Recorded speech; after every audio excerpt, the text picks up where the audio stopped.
live here, so how much am I signing up for, and how much am I just showing up? It's leaving here. I need to decide which meal we're on.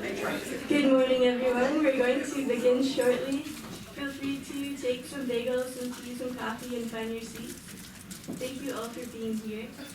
Thanks for having us. Of course. Yeah.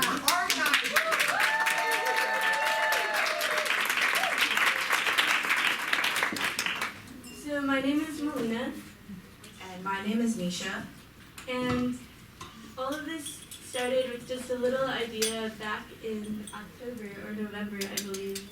And what really got me interested in this kind of work and this kind of organizing and this kind of event was working in the archives. And my job there is the LGBTQ alumni oral history archivist, which I started last May. And going through the archives and seeing our rich history and how far we went back and we go back, and it's amazing to have this connection to all of you and to those who have come before us.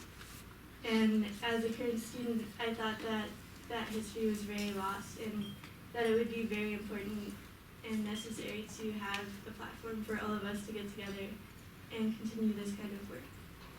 Yeah, and my engagement with this also has similar roots. I also work in the archives, so there seems to be like high correlation. And I primarily work with the zines collection in the archives.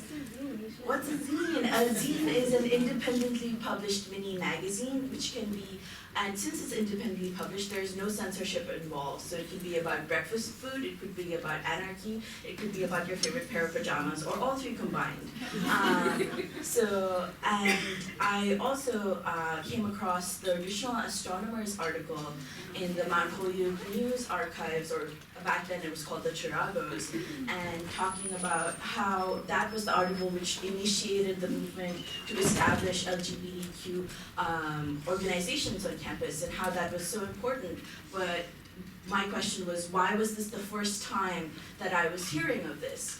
And also for me personally, and for several of my peers here at Mount Holyoke's the first time where they've had a safe community where they could be free to be out, but also that means that they didn't necessarily have mentors or idols or people who are older than them to look up to and share their experiences with. So we wanted to organize this platform as a way to engage in intergenerational dialogue and learn from your experiences.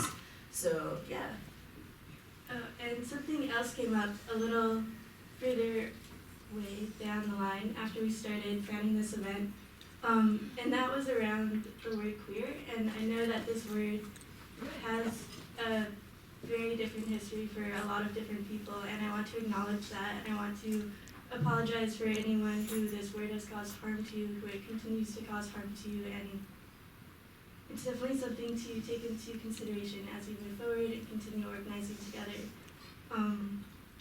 It's a dialogue that I hope we continue, and I hope this is a place where, I know it hasn't started, but I hope it continues to be something that we can all come together and talk about and listen to each other about. Thank you. Oh yeah.